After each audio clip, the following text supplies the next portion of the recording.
Então, o que a gente fala em princípios físicos na densitometria é a interação da radiação com o paciente, com a matéria.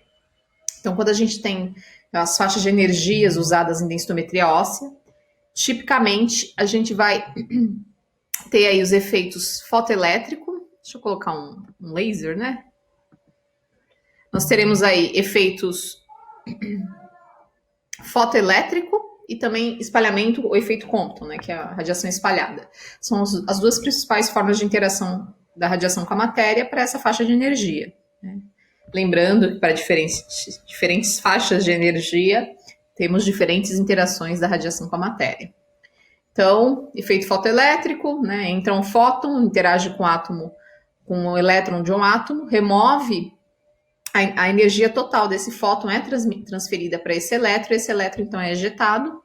A gente fala, entra um fóton, sai um elétron, né? E no espalhamento Compton, parte da energia desse fóton de raio-x é transmitida para o elétron, só que não totalmente, né? Ainda tem um fóton residual, por isso que é a radiação espalhada.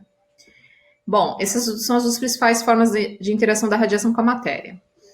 Quando que, de fato, a radiação ela chega, né, na superfície aí do paciente, né? Então, lembrando que na densitometria o tubo de raio-x está abaixo da mesa, então a radiação, acho que o legal seria inverter essa imagem aí, mas enfim, a radiação ela chega com a maior intensidade, né, na parte, quando ela está se aproximando do paciente, aí ela vai sofrer um processo que a gente chama de atenuação, que é quando parte dessa radiação, esse número de fótons, ele é reduzido após interagir com o objeto. No caso aqui, o objeto é a anatomia do paciente. Aqui a gente representa a parte da coluna lombar, por exemplo. Aqui, na verdade, ainda pelo desenho é coluna torácica, né? Mas, enfim, representa a parte da anatomia do paciente. Quando essa radiação interage, né, por meio da atenuação, o que vai acontecer? Esses fótons, né, a intensidade desses fótons vai diminuir após atravessarem esse objeto. Então, a quantidade de radiação antes da anatomia, antes de interagir com o paciente, é maior. E a quantidade, a intensidade da radiação após interagir com a anatomia, ela é menor. Esse princípio é o princípio ouro, é o princípio chave para a gente entender a densitometria óssea. A radiação que está sendo emitida pelo tubo, somente uma parte dela vai chegar no sistema de detectores. E essa diferença da quantidade de radiação que foi produzida e a quantidade de radiação que foi detectada é o que vai nos informar, vai nos permitir entender quão denso esse osso é, qual é a densidade mineral óssea dessa estrutura, certo? Nesse outro exemplo, a gente é o mesmo princípio, né? Então aqui a gente tem fotos de raio-x chegando, né? O objeto representa o paciente. Quando esses fótons interagem com o objeto, parte desses fótons são atenuados. A parte é atenuada. E aí, o restante, que não é atenuado, né? O oposto à atenuação, que é a penetração, esses fótons que conseguiram atravessar toda a anatomia, eles vão chegar no detector. Mas lembrando que eles vão, claro, ter uma interferência, porque eles foram atenuados, né? Boa parte foi atenuado pelo objeto. E o modelo matemático de todo esse exemplo, toda essa parte, né, que eu estou falando para vocês, é essa fórmula. Não sei se vocês já viram, possivelmente essa altura de campeonato já, né? Quinta fase, vocês são, né? Acredito que em produção da radiação, ou até proteção radiológica. Essa fórmula ela está relacionada à intensidade, à atenuação da radiação, tá? Esse I maiúsculo representa intensidade, mas basicamente é sobre atenuação. Então, nós temos aí a atenuação final, né?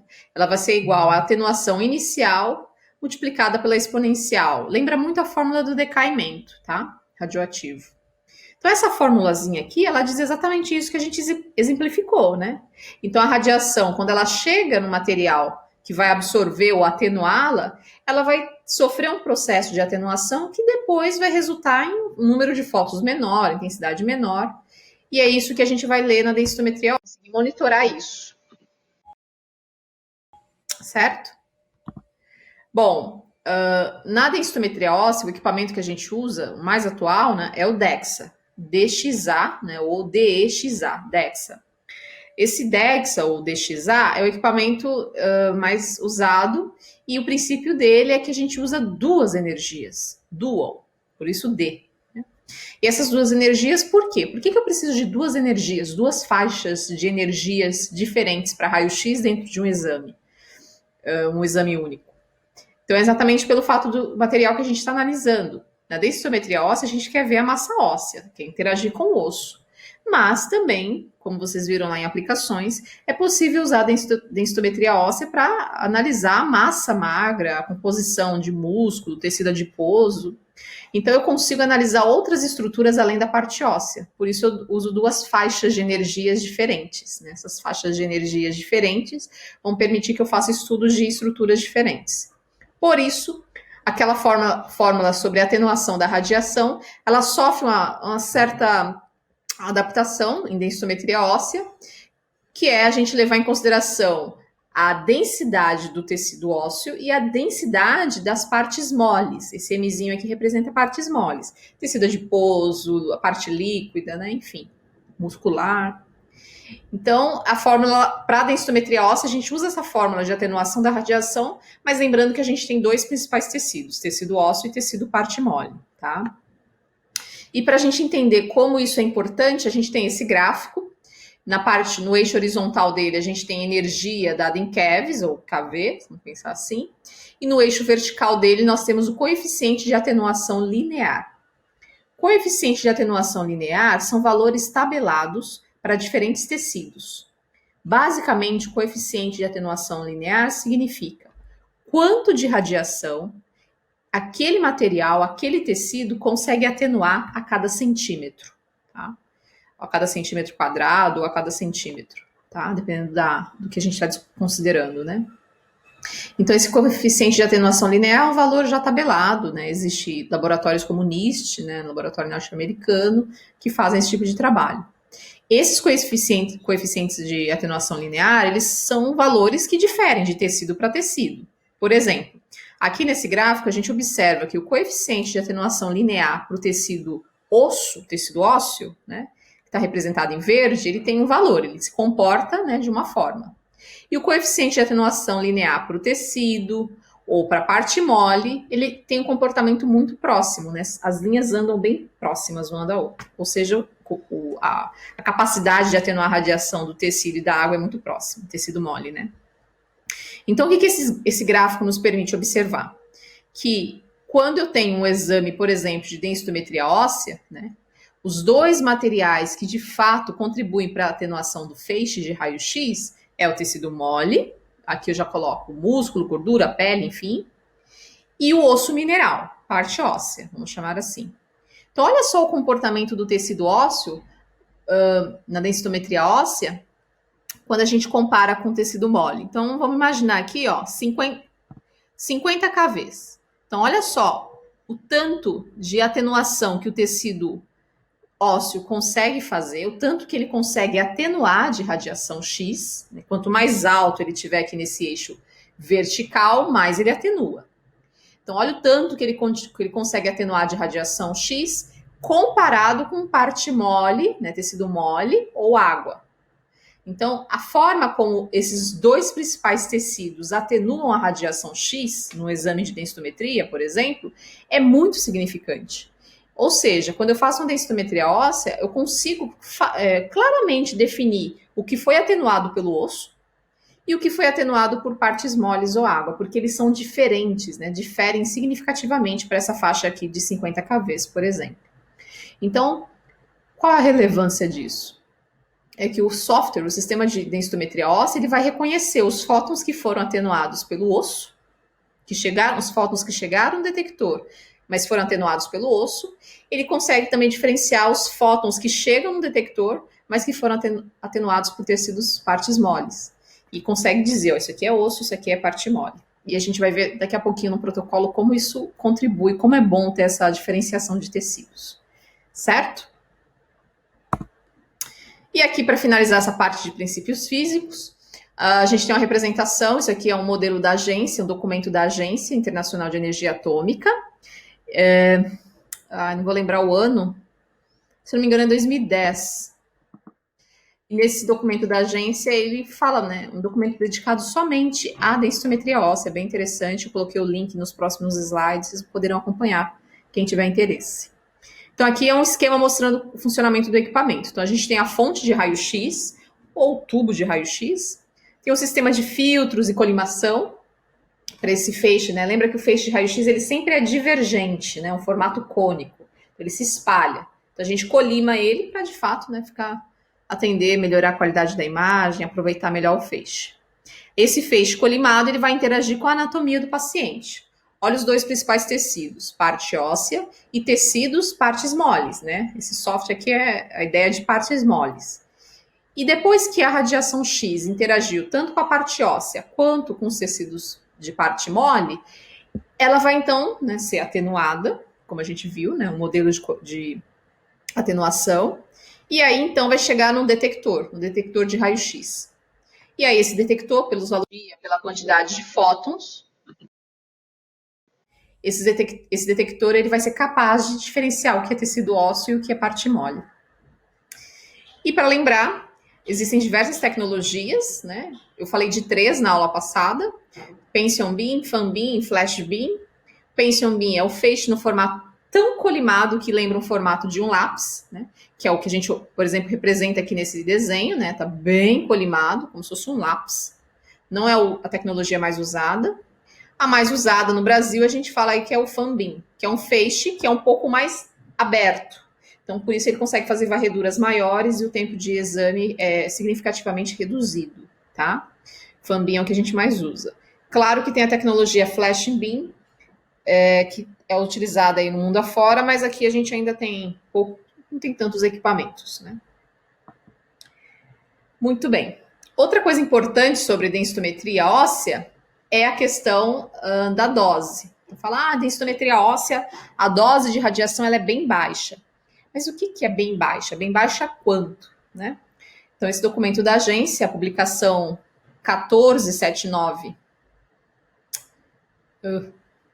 publicação 1479 da agência, ela mostra, né, o documento que eu falei para vocês, totalmente dedicado à densitometria óssea, ela mostra esses valores de dose, protocolos, enfim. E o que a gente pode observar, né, esse gráfico que eu tirei de lá, é que aqui, né, só para vocês entenderem, né, esse DXA scan é o exame de densitometria óssea usando equipamento com a tecnologia DEXA, né, 2 feixes de energia de raio-x, comparado com outras possibilidades de exposição à radiação. Por exemplo, aqui se você ficasse um dia no background, que é a exposição à radiação de fundo, né? Então, se você ficar um dia, né? Só de você ficar aí em exposição no meio ambiente, você ficar um dia parado, recebendo radiação natural de várias fontes ou radiação artificial também, é o que a gente chama de radiação de fundo. É a radiação já presente no meio ambiente ou radiação também associada a exposições realizadas pelo homem. Então, aqui a gente tem essa faixa, né? Aqui é a radiografia de tórax. Aqui, se você ficar uma semana exposto à radiação de fundo. Aqui, se você fizer uma radiografia de crânio. Aqui, se você fizer uma radiografia da coluna lombar. Se você ficar exposto a 1 ano de radiação de fundo, se você fizer uma tomografia rotina, que é a CT. Então, essas barras aqui indicam os valores, certo? Então, se você observar aqui na densitometria, a gente está falando aí entre 6 microsievert até 15, vamos arredondar aí, 15 microsievert, tá? Lembra que a dose anual de um profissional é até 20 milisievert, né, o ideal. Que eu tô falando de microsievert, é um valor ainda menor, é 10 a menos 6, né? Então, a dose de densitometria comparada com todas essas outras é realmente a menor dose, tá? Aqui no texto sugere até que tem exames que dão apenas 1 microsievert de dose, então esse gráfico poderia estar aqui nesse ponto, por exemplo, onde eu coloquei a bolinha vermelha. E outros métodos, obviamente, vão dar maior dose, como aqui, por exemplo, a tomografia, né, que está bem mais acima. Ou, por exemplo, radiografia de tórax, que eu estou falando aí facilmente de 80 a 90 microsievert. Então, você comparar um exame de DO com a radiografia de um exame de raio-x de crânio, radiografia de crânio, a gente está falando aí de um fator bem diferente, né? De 10 microsievert para 80 microsievert de diferença, tá? Claro que isso vai mudar de acordo com a tecnologia utilizada no equipamento, é importante lembrar. Bom, agora entrando na parte estatística de densitometria óssea, né? Então é muito importante lembrar que a densitometria ela está usando valores numéricos, né? A gente está falando de números, né? Falando de a dose daquele paciente vai ser, perdão, a densidade mineral óssea daquele paciente, né? Para aquela região foi de tanto. Estou falando de um valor numérico. Só que digamos que eu fiz a densitometria óssea de um paciente de 60 anos de idade. Medi lá qual é a atenuação da radiação quando passa pela coluna lombar dele. Aí eu observei que a atenuação, né, me permitiu fazer a estimativa da densidade mineral óssea. Aí vamos dar um valor para a densidade mineral óssea. Digamos que a densidade mineral óssea dele está em 800 gramas por centímetro quadrado. Um número aleatório. E aí? O que esse número me diz?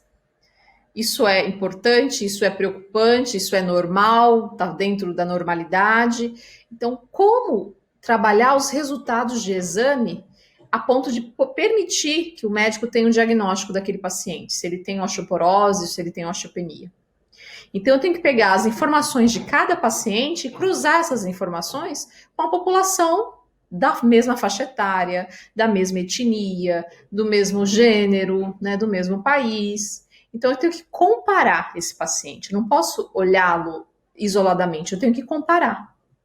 E essa comparação ela vai me permitir dizer se aquele paciente, aquela densidade mineral óssea que ele apresentou, se é algo normal ou não. Olha, para a idade dele está normal, ou não, comparado com a população, ele está muito abaixo. Então, a densitometria óssea ela tem essa característica, ela é tanto quantitativa, no sentido de dar um valor exato, né? Quantificar a massa mineral óssea, né?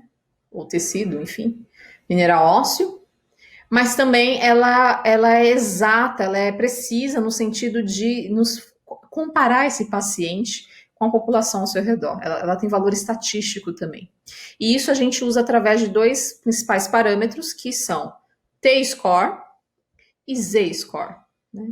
Então, são índices, a gente pode pensar como um desvio padrão. Então, quando você faz lá a planilha Excel, você calcula desvio padrão, né? É basicamente isso. A gente está comparando os números com as pessoas ao redor. Qual a diferença do T-score para o Z-score? O T-score, como aqui a tabela mostra, compara a densidade mineral óssea, essa sigla está em inglês, né? Mas representa a densidade mineral óssea daquele indivíduo, daquele paciente, com a densidade mineral óssea de um jovem normal. Então, eu vou pegar aquele paciente e comparar ele com um jovem normal. Por que essa comparação? A gente sabe que o jovem adulto normal a gente pode chamar de o pico da massa óssea. Então, a gente tem lá uma criança, tem um jovem adulto e tem um idoso. A criança não tem o máximo de massa óssea que o indivíduo deveria ter, ela ainda está em fase de crescimento. O idoso, ele perdeu muita massa óssea. Então, quem é o padrão ideal? É o jovem adulto, ele tem o padrão para aquela população, ele tem a massa óssea ideal. Então, quando eu faço a densitometria de um paciente, eu vou comparar com esse jovem adulto. Eu quero saber quanto de massa óssea, dentro do máximo que ele poderia ter, né, o ideal, quanto que ele perdeu. Então, por isso que a gente usa o padrão T-score, para comparar aquele paciente com o padrão jovem adulto, tá, de massa óssea. Além do T-score, a gente também tem um outro valor importante, que é o Z-score. Aí também é um dado estatístico, também é uma comparação. Só que no Z-score eu vou comparar a densidade mineral óssea daquele indivíduo, daquele paciente, com a densidade mineral óssea da população na mesma idade, do mesmo sexo e da mesma etnia. Então, também fiz o exame de um paciente de 60 anos, eu quero comparar com um paciente de 60 anos também, com a média da população de 60 anos. No caso, se é um paciente homem, eu quero então a média daquele paciente, da população na mesma faixa etária, homem, e também na mesma etnia, branco, preto, enfim. Então, eu quero realmente comparar os pares de forma igual. Quero comparar de igual para igual. Entre esses dois parâmetros, o que a gente mais usa, de fato, é o T-score, tá?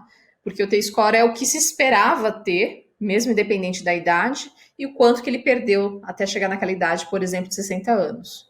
Mas o Z-score também pode ser usado, por exemplo, para crianças.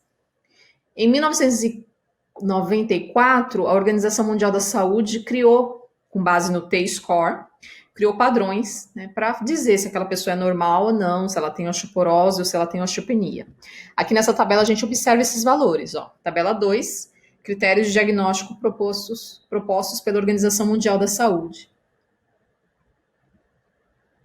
Então a gente tem aqui o primeiro, o valor de T-score. Se o T-score der até -1, a gente considera normal.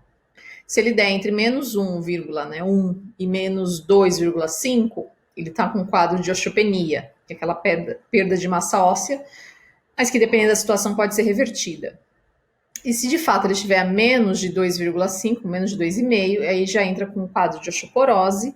E se for ainda abaixo, né, disso, aí a gente considera a osteoporose estabelecida, de acordo com a Organização Mundial da Saúde.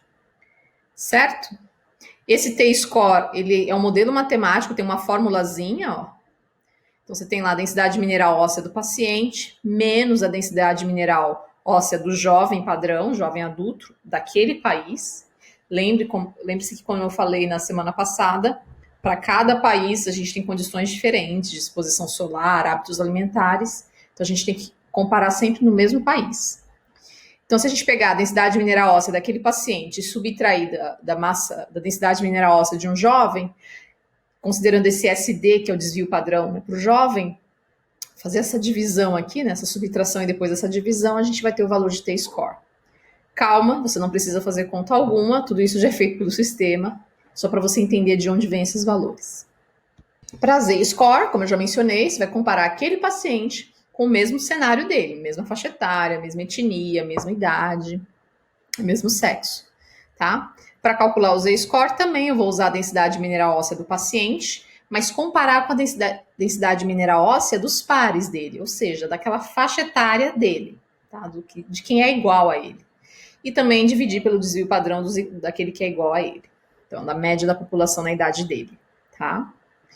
Lembrando que esses resultados de Z-score, quando eles são iguais ou inferiores a -2, podem sugerir causas secundárias de osteoporose, então tem que investigar. E em crianças, o Z-score é usado para avaliação da massa óssea. A gente vai comparar a criança com a criança. A gente não vai comparar a criança no padrão T-score, que seria comparar a criança com o jovem adulto. Então, a criança a gente vai comparar com a mesma faixa etária dela, por isso a gente usa o Z-score. Aqui um resumo. Lembrando que eu falei que a Organização Mundial da Saúde fez aquela tabela, né, em 94, mas a Sociedade Internacional, eu já falei dela, ISDC, Sociedade Internacional de Densitometria Clínica, ela fez uma recomendação em 2004 que questionava essa da Organização Mundial da Saúde, inclusive eu vou deixar um artigo para leitura sobre isso, tá? Então já tem mudanças aí e que a gente ainda está se adaptando. Tá? Aqui a Sociedade Brasileira de Densitometria Clínica, né, tem a internacional, mas tem a brasileira. Em 2008, ela fez essa observação, né, que o T-score, que é comparar o paciente com o jovem adulto, é mais apropriado para ser usado em mulheres após menopausa, homens acima de 50 anos. Então, geralmente, tem mais de 50 anos o paciente? Tem. Então, vai usar o T-score, vai usar a comparação daquele paciente com o padrão do jovem adulto. É isso. Mas, claro, tem outras observações. Eu posso usar o T-score, por exemplo, para pacientes que têm a partir de 40 anos, quando ela está na fase aí de transição da menopausa, ela está oscilando entre a menopausa, certo? E o Z-score, ele é mais apropriado para ser usado em crianças, como eu mencionei, ou mulheres e homens abaixo aí dos 50 anos. Mulheres abaixo dos 40 e homens abaixo dos 50 anos. Então, só algumas diferenças aí entre T-score e Z-score, mas de forma geral, só você lembrar. T-score eu estou comparando o meu paciente com a média do jovem adulto. No Z-score, estou comparando o meu paciente com a média da mesma faixa etária dele, mesma etnia, mesmo sexo. Ok? Bom, e aí, tudo bem. Como que tudo isso aparece na densitometria óssea? Esse monte de informação, T-score, Z-score. Tudo isso vai aparecer de forma tabelada, né? Então, como vocês podem observar nesse slide, aqui nós temos a interpretação da densitometria óssea, dada nessa tabela. O link para o artigo completo está aqui do lado, para quem quiser ler. quase cortou aqui, mas dá para entender, né? Bom, basicamente essa tabela ela mostra, né, que quando a gente faz uma densitometria óssea para aquela região do corpo, por exemplo, para a coluna lombar, L1, L2 até L4, a gente vai ter para cada região que a gente fez uma leitura, a gente vai ter um valor de densidade mineral óssea. E esse valor, né, um valor numérico, né, a gente quantificou, ele também vai ser colocado nesse modelo estatístico do T-score e do Z-score. Então, observem, aqui eu tenho para L1 a densidade mineral óssea, que é representada, né, representa gramas a cada centímetro quadrado, por centímetro quadrado. Então, eu tenho 0,86, né, 0,9 gramas por centímetro quadrado na L1 desse paciente. E se eu comparar essa região com a média de um jovem adulto, ele está menos 0,58 no T-score. Ele está abaixo do esperado para um jovem adulto, por exemplo. E aqui, nessa coluna, representa o percentual, né, o percentual do T-score. Então, ele está aí 93% dentro, né, da porcentagem de densidade mineral óssea para um adulto jovem. Ou seja, ele não está tão abaixo, né? De 100% que ele deveria ter comparado com um adulto jovem, ele está com 93%. E aqui, comparando o Z-score. Então, se eu for comparar essa mesma região desse paciente, só que comparar com a mesma faixa etária, então, se é um paciente 60 anos, homem, branco, se eu for comparar também com a média dos homens de 60 anos brancos, eu vou ter que o Z-score dele está 0,40. Então, ele está aí bem próximo, tá? Como não é negativo o valor, significa que ele está, né, até acima do esperado, né, para aquela faixa etária dele. Então, aqui o percentual do Z-score está em 105%, ele está acima do esperado para a idade dele. Certo? Então, a gente pode fazer essa observação para cada região, e depois aqui a média, né, de L1 até L4. A gente tem aí que esse paciente, no fim das contas, ele tem 87% da massa do tecido, da massa mineral óssea, né, comparada com o jovem adulto. E comparado com a idade dele, está 99% de densidade mineral óssea. Então, essa parte aqui do conteúdo é para você entender que quando a gente produz uma densitometria óssea, faz um exame de densitometria óssea, esse exame ele tem várias informações, e essas informações, esses números, eles têm valores significativos, representam alguma informação. Então, entender o que é a densidade mineral óssea, o que é o T-score, que é a comparação do paciente com o jovem adulto. Entender que o Z-score é a comparação do paciente com o paciente do mesmo perfil que ele, né? Faixa etária, idade, faixa etária, sexo e etnia. Então, entender tudo isso é importante para você ter a segurança de fazer um exame sabendo que você está ali produzindo de informação. Mas, em termos práticos, você simplesmente produz o exame e esses dados já saem prontos. O médico só vai analisar, certo? Mas é importante a gente saber de onde vem a informação, né? Bom, agora a gente entra na parte de protocolos, tá? E, claro, falar um pouquinho do sistema. Bom, quais são as regiões principais, né, para a gente estudar, os sítios, regiões do corpo que a gente consegue fazer um exame de DO de forma a ter uma informação relevante? Porque fazer exame a gente pode fazer de qualquer parte, mas quais são as regiões mais estudadas, porque de fato produzem informações relevantes? Então são essas 5, eu destaco as 4 primeiras, né? Coluna lombar, fêmur, antebraço, corpo inteiro, e também é possível fazer coluna em perfil.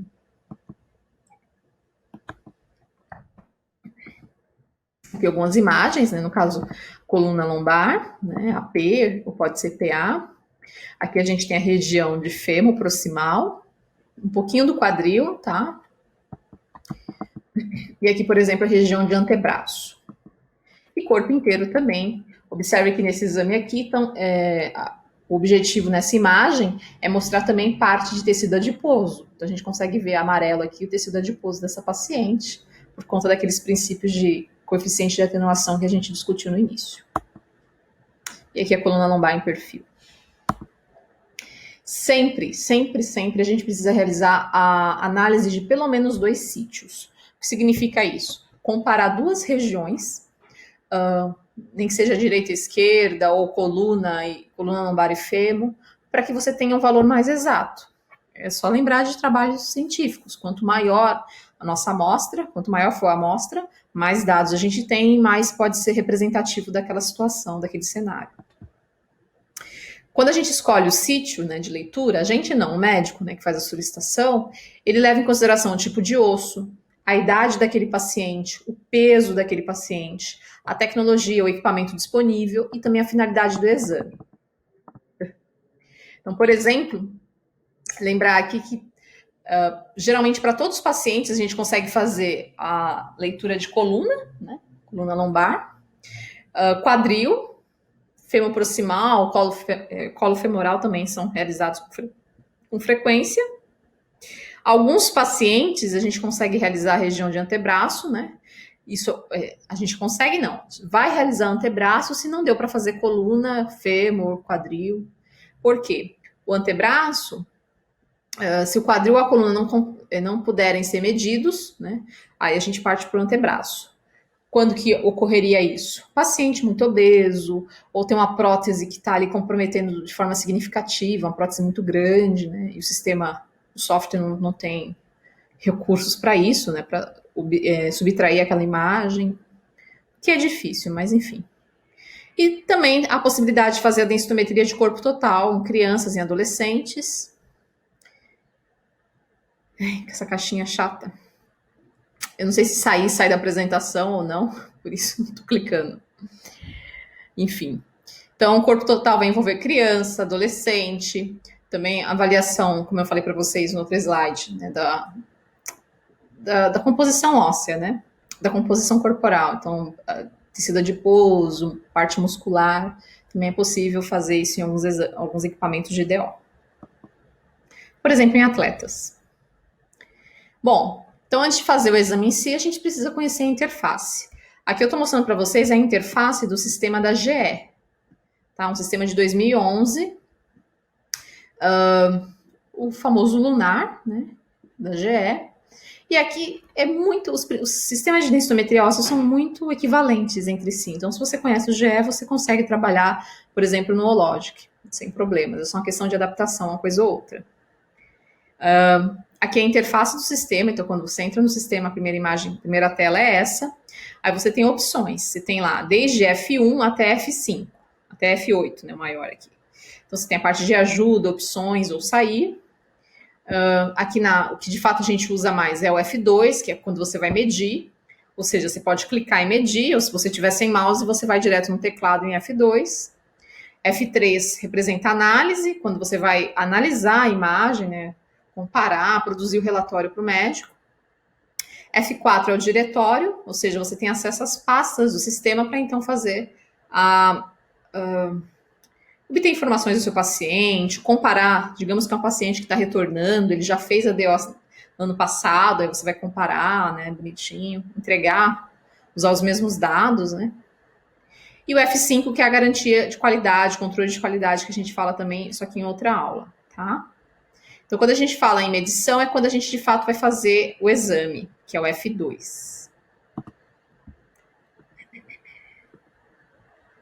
Aqui, né, abrir exame para análise. Então, depois aqui, né, a gente já está entrando na análise. Por exemplo, o paciente já foi cadastrado, já é um paciente frequente, né? Então, a gente vai procurar o nome dele, a gente geralmente procura pelo sobrenome. É muito importante em densitometria a gente dar extrema atenção, grande atenção, na hora de cadastrar esse paciente no sistema. Porque se eu cadastro o paciente com o nome errado, uma letra a mais, uma letra a menos, depois eu não consigo encontrar esse paciente no sistema.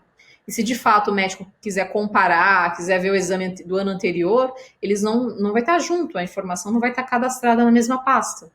Então eu vou ter, meu paciente não vai ser encontrado os exames anteriores. E na radiologia, essa história do exame anterior, ela tem um grande valor. A gente precisa comparar os exames anteriores. E na densitometria óssea, mais ainda, porque eu quero comparar valores, quero saber se diminuiu, se aumentou a perda de massa óssea.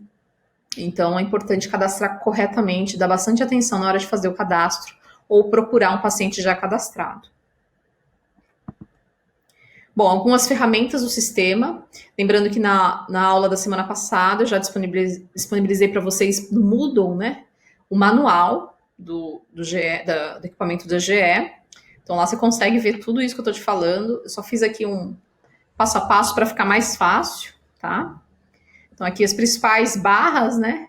Esse equipamento, esse primeiro ícone, esse primeiro desenho aqui representa o equipamento, né? Dá para ver que ele é, né? Tá representando aí o braço em C do equipamento. Então, se você clicar nele, você vai, né, digitar as informações do paciente ou selecionar um paciente que já está no banco de dados para iniciar uma nova medição. Se é um paciente novo, você vai cadastrar. Primeira vez que ele está fazendo DO ali, você vai cadastrar ele. Não, já é um paciente que já faz densitometria aqui. Então, você vai procurar ele no sistema. Essa segunda imagem aqui é uma imagem daquele gráfico que mostra a normalidade, osteopenia, osteoporose. Então, quando você clica, é para você selecionar um arquivo para fazer análise, para verificar as informações, né? Enfim. O diretório, né? Você vai selecionar arquivos de paciente. Então, você vai levantar um dado de um paciente já. E aqui, esse visto, né, de OK representa o controle de qualidade, ou a garantia de qualidade, quando você vai iniciar um teste. Então, essas principais ferramentas aí que aparecem em todas as telas são essas aí. E tem outras, né, que a gente consegue observar. Por exemplo, aqui, ó, esse símbolo aqui de um bonequinho e o mais, né? Isso representa inserir novo paciente, tá? Então, quando você quer inserir um paciente que não está no banco de dados, você pode ir por esse caminho. Aqui, quando você quer deletar ou excluir, né? Você pode excluir o paciente, o exame ou o arquivo de imagem, tá? Aí é importante lembrar que é possível excluir o paciente, ou até os registros dele, né? E só que tomar cuidado com isso, porque excluir... Tem aquela diferença entre deletar e excluir, mas no fim das contas o sistema entende como excluir. Quando você quer movimentar o exame, né? Você tem dois sistemas, dois exames criados com sistemas diferentes, aí você pode deslocar isso. Enfim. Esse primeiro aqui eu não falei, mas é extremamente importante, que é editar os dados do paciente, tá? Então, os dados primários, por exemplo, né? Nome, altura, enfim, tá na lista daqueles pacientes. E importante aqui, as mudanças não são salvas nos arquivos de imagens já criados para o paciente. Aí a gente tem que usar a ferramenta de edição para editar informações dos arquivos de imagens individuais. Então, quando você usa isso aqui, você vai editar as informações gerais, não de cada exame que já foi feito, tá? Então tem que estar atento a isso. Enfim, isso aqui é um guia de consulta, você pode olhar com calma. A parte de ROIs, que a gente vai falar bastante, tem como movimentar, incluir, adicionar, girar o ROI, enfim. E aqui a gente falando etapa por etapa, né? Então, quando a gente vai fazer lá a medição, a gente vai cadastrar ou localizar um paciente, como eu já falei, né? Se é um paciente novo, você cadastra. Se é um paciente que já realizou o exame, você localiza, tá? Verificar, né, esse cadastro e também verificar o que tem de informação naquele cadastro. Se é um paciente que tem fratura, se ele já estava fazendo tratamento, tá? E aqui redobra a atenção para não gravar em cima do nome de outro paciente. Então, você puxou lá, Souza, paciente com sobrenome Souza, mas tinha lá 20 pacientes, você clicou no primeiro, não viu o primeiro nome. Poxa vida, né? Isso é um erro grave e que não pode ser cometido, porque você está perdendo informação do paciente anterior, né? Geralmente, as interfaces permitem que você selecione a região do corpo por meio desse guia aqui, totalmente intuitivo, né? Você fala, eu quero região do antebraço. Ou você pode ir aqui pelo nome mesmo, por região. Bom, aí falando do protocolo. Protocolo de coluna lombar, é o primeiro aí que eu vou falar para vocês, tá? Então aqui eu tirei do próprio manual e eu destaco a importância de se conhecer o manual do equipamento. Primeiro, pelo perfil da nossa profissão, tecnólogos em radiologia. Então, o tecnólogo em radiologia, ele precisa entender as características do equipamento, não só da imagem, né? Envolve a tecnologia. E cada equipamento, ele tem detalhes, ele tem requisitos que podem diferir das outras tecnologias. Isso é importante, porque às vezes o tecnólogo ele vem com aquele preconceito, né, de que ele já faz o exame, aqui mudou o equipamento, mas dá para a gente adaptar. Cuidado, procure verificar sempre o manual, ver o que se sugere no protocolo, porque isso com certeza vai facilitar você produzir o melhor exame usando da melhor forma o equipamento, tá? Então, o manual serve para ser lido. Bom, Aqui no posicionamento de coluna lombar, observe que o paciente ele deve estar extremamente alinhado com o plano da mesa, né, o PMS da mesa. Isso aí a gente sempre fala em exames gerais, né, exames radiologia convencional, enfim. E também é importante lembrar que na coluna lombar a gente precisa deixar a parte, né, a curvatura da coluna lombar estável, né, e confortável para esse paciente. Por isso a gente faz a flexão dos membros inferiores, usando um bloco de espuma, por exemplo, para elevar os membros inferiores e permitir que essa região da coluna fique bem apoiada sobre a mesa, tá? A questão dos braços, né, dos membros superiores ao longo do corpo é a recomendação desse manual, mas tem serviços que pedem para o paciente elevar os membros superiores da cabeça ou apoiar na parte superior do tórax. Só faça uma ressalva, cuidado, porque às vezes você pede para o paciente fazer isso aqui e ele vai descendo, né, e apoia as mãos, por exemplo, na região do abdômen e vai atrapalhar o exame. Muito bem. Aqui a referência é que o laser esteja cerca de 5 centímetros abaixo das cristas ilíacas. Não sei onde eu vi base aqui, mas enfim. Então aqui a gente localiza as cristas ilíacas e colocar o laser aí. Na verdade, a gente está colocando a nível de L5, no meio da L5. Mas claro, como você não vai ver L5 no seu paciente no primeiro momento, você vai se guiar pelos pontos anatômicos, né? Então, pontos que são facilmente palpáveis, como crista ilíaca, espinha ilíaca superior, são os pontos de referência. Se você achar crista ilíaca, você pode colocar cerca de 5 centímetros abaixo o laser, que você vai estar colocando na região central, né? Que você vai estar colocando a nível da L5, no meio da L5, e aí, por exemplo, para fazer a leitura, né, você vai começar de baixo para cima, né? Que é o que vai ocorrer. Então, o laser vai estar aqui nesse ponto, que indica o início do exame, e aí, conforme você vai acompanhando lá no monitor da densitometria óssea, você vai ver aparecendo todos os corpos das vértebras lombares, até que você visualize a vértebra de transição, que é a T12, e para ter certeza que é a T12, você vai ver os arcos costais flutuantes. Aí você tem certeza que ali é a T12, então acabou o seu exame de coluna lombar. Aqui um exemplo bom, né? Estou mostrando aqui parte das cristas ilíacas. É importante que elas estejam, né, niveladas, porque isso indica que o seu paciente foi bem posicionado. Aqui a gente observa que não está bem, mas é a imagem do manual, eu fiz questão de usá-la. E aqui a gente consegue observar o final, a transição, a T12, a vértebra lombar 12, e o arco costal, né, os arcos costais flutuantes. Ou seja, é a prova de que essa é a T12, tá? Cuidado, porque às vezes você começa a ver a pontinha aqui do arco costal flutuante, e aí você já fala, vamos ver mais. Não, é importante que você veja esse arco costal flutuante surgindo da vértebra T12, né? Então aqui a gente vai ter L1, L2, L3, L4, e aqui L5, observe a metade da L5, conforme está aqui nessa imagem lateral. Então essa é a imagem que vai aparecer no seu relatório, o relatório que o médico vai analisar, provando de que você fez um posicionamento ali atendendo os critérios. De L1 a L4, L5 acaba não sendo lida, elas são a referência, e mostrando também o final aí da lombar, da região lombar, por meio da T12 e suas costelas flutuantes. E aqui o posicionamento, né? Tem bastante pano aqui, tem observar que na maioria dos casos a gente acaba colocando o paciente com a roupa simples, né, sem artefatos, né, mesmo princípio lá da radiografia. E aqui o posicionamento, tá? Aqui essas imagens, observe que é do equipamento Logic. Esse CI aqui, cristas ilíacas, tá? Bom, uma vez que a gente fez o posicionamento correto, começou a disparar, posicionou o laser corretamente e deu início ao exame, então o equipamento vai se deslocando, né? E a imagem vai surgindo na tela do teu computador, você vai observar que quando chegar aqui nessa transição de T12, observar os arcos costais flutuantes saindo da T12, você pode suspender teu exame e finalizar a exposição. Então significa que você já obteve as imagens para você então permitir análise dos dados, ou seja, determinar a densidade mineral óssea, fazer o gráfico, fazer a tabela. Então, na hora de analisar, a coluna precisa estar centralizada e alinhada.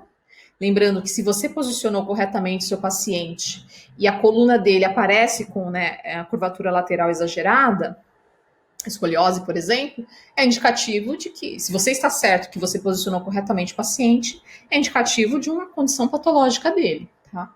Mas para o médico ter essa certeza de que aquilo, né, não foi um erro de posicionamento, você precisa estar certo disso. Claro que ele não vai fazer o diagnóstico usando de escoliose, usando unicamente densitometria óssea, né? Ele usa radiografias, enfim. Ver topo das cristas ilíacas, então é importante ver, né, para saber exatamente onde está posicionado o final, o início, nesse caso, do exame, né? Ver costelas ou arcos costais flutuantes, né, 1/3 e 1/3 da T12. Ou seja, você conseguir ver a T12 e ver aí os arcos saindo dela, né, para não ter erro, ter certeza de que saíram dela. E fazer a leitura de, no mínimo, 2 vértebras. Então, às vezes o paciente tem artefatos, né? A vértebra já está com, né, achatamento vertebral, do corpo vertebral. Então, pelo menos 2 vértebras precisam ter condições de leitura. Senão, você vai ter que fazer outro exame, outra região. Selecionar os ROIs. Em densitometria óssea, o ROI é a região de interesse, tá? Essa região de interesse ela é representada por essas linhas. Sei lá se é um azul turquesa ou se é um verde piscina, mas essa coloração que a gente observa aqui, né? Essas linhas, elas representam a região de interesse. Então, nós temos várias regiões de interesse. E a gente pode movimentar essas regiões de interesse.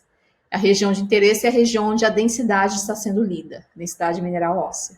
Então, é muito importante que os ROIs estejam bem posicionados. As ROIs, né? As regiões de interesse. E principalmente no caso desse tipo de exame, a gente às vezes precisa fazer um alinhamento. Então, observe essas caixinhas laterais aqui, elas servem exatamente para a gente mexer nos ROIs, adicionar, excluir, dar uma ajustada nele, aqui girar e assim por diante. Rotular, né, colocar etiquetas, né, colocar nomes, ou ocultar.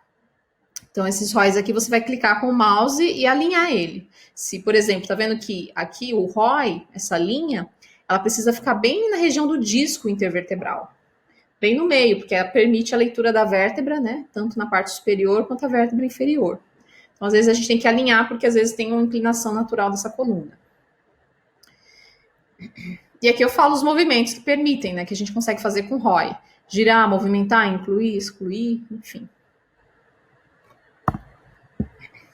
Aí, sobre a exclusão de vértebras, né? Apenas uma ou até 2 vértebras que estejam afetadas, né, por alterações anatômicas, né? Às vezes até por questão cirúrgica, enfim, processos degenerativos ou artefatos, né? Então, a gente vai excluir. Mas lembrando que a gente precisa manter no mínimo 2 vértebras de leitura. Então, se a gente considerar que a gente está lendo L1, L2, L3 e L4, eu tenho que ter no mínimo 2 pontos de leitura. 2 vértebras é necessário que sejam lidas. Então, eu posso ter exclusão de no máximo 2 outras vértebras. Posso excluir 2 e usar 2. Desculpe. Se excluirmos 3 vértebras, só vai sobrar uma para leitura e aí já não atende o protocolo internacional. Então, a gente vai ter que fazer uma leitura, uma densitometria de outra região do corpo, fêmur, antebraço, quadril. Certo? E aqui mostrando o enquadramento certo aí dos ROIs, tá? Também dá pra gente mexer em blocos nele. Aqui o exemplo de quando a coluna lombar, quando esses ROIs não estão alinhados naturalmente, corretamente, né? Então, aqui a gente observa que manualmente a gente teve que fazer o ajuste, por exemplo, desse aqui, ó, como esse ROI está inclinado. Mas também por conta da própria vértebra, né? Então, e às vezes é difícil de ver exatamente onde está o disco intervertebral, né, nessa imagem aqui, simplesmente, né? Então, quando está difícil de visualizar, a gente pode ir nessa lupinha aqui. Eu não sei se ela aparece nessa, deixa eu ver onde ela está. Aqui, ó. Essa parte aqui, imagem. Essa lupa, tá vendo que ela dá a ideia de contraste, preto e branco? Então, quando a gente clica nela, a gente consegue mexer no brilho ou no contraste, tá? E aí a gente consegue deixar a imagem assim, ó, preto bem preto e o branco bem branco. Isso é interessante porque permite que a gente diferencie claramente onde está ali o espaço intervertebral e ajuda a gente a colocar o ROI de forma correta. Então, uma ferramenta a mais, um recurso aí que a gente pode usar, a carta na manga.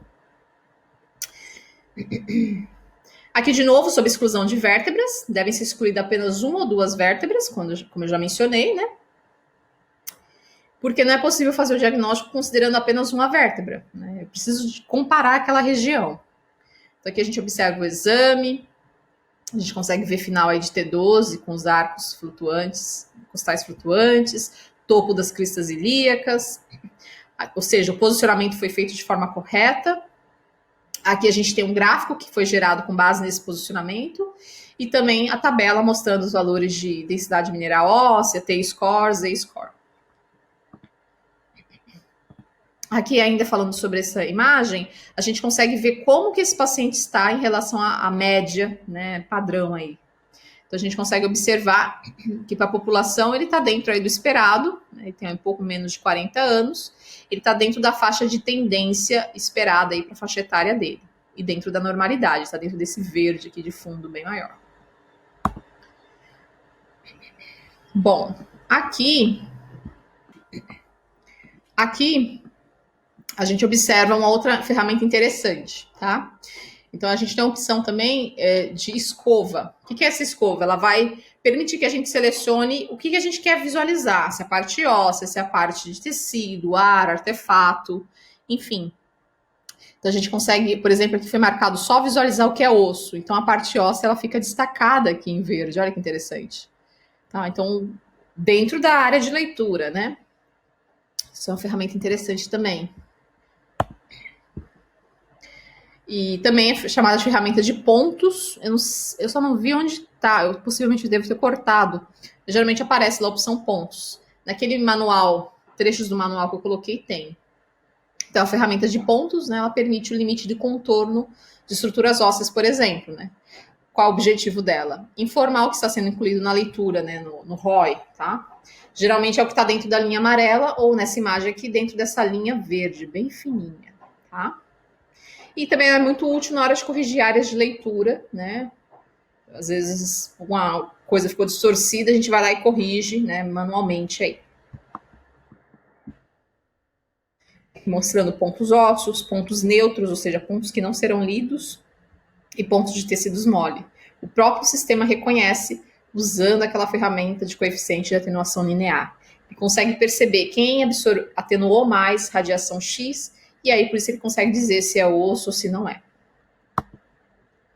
Uma outra ferramenta importante é para artefatos, tá? Então, às vezes eu preciso remover um artefato, aquela vértebra, ela tem um artefato, sei lá, foi feito um procedimento cirúrgico, se colocou, sei lá, cimento cirúrgico, ou prótese, enfim, e aquilo ali tá aparecendo na imagem, eu não quero ler aquele, por exemplo, aquele parafuso cirúrgico, ele tá ali, mas eu não quero ler a densidade dele, porque se eu fizer a leitura daquela densidade, vai dizer que meu paciente tem a densidade muito em cima, quando na verdade é por conta daquele parafuso, né, aquela ferramenta,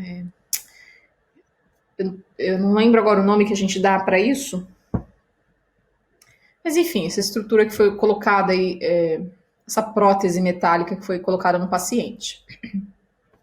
Então dá para a gente fazer o contorno também pintando, né, usando essas ferramentas aí de pontos. Aqui, agora apareceu pontos, tá? Então dá para a gente em pontos colocar lá artefato, certo?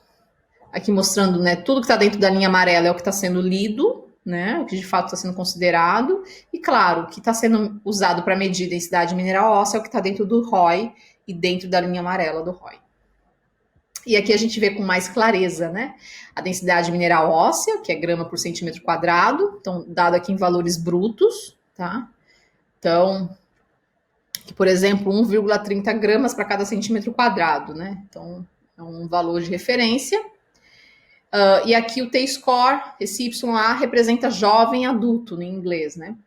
Então o T-score aí, lembra lá de -1, aqui tem de -2,5, né, para baixo, aí representa um quadro de osteoporose. Então quando a gente fala do T-score, a gente está olhando esse eixo vertical aqui do lado oposto. Quando a gente fala de densidade mineral, a gente também está vendo o eixo vertical, só que do lado esquerdo, né, a esquerda de quem está olhando de frente. E o eixo horizontal, a gente observa a idade do paciente, tá? Então, tudo isso aqui para você ter uma estimativa. Então, o gráfico, ele vai te mostrar claramente onde está o paciente, em termos, né, da população geral, aqui no caso, levando em consideração o T-score. Mas se eu quiser analisar de forma mais detalhada, eu vou olhar a tabela aqui na parte inferior, que mostra para cada região, cada vértebra, né, E até a transição, ó, por exemplo, aqui a média entre duas vértebras, né, o valor bonitinho, tanto de densidade mineral óssea, quanto de T-score, comparando ele com o jovem adulto, ou Z-score, comparando ele com alguém da mesma faixa etária, mesma etnia.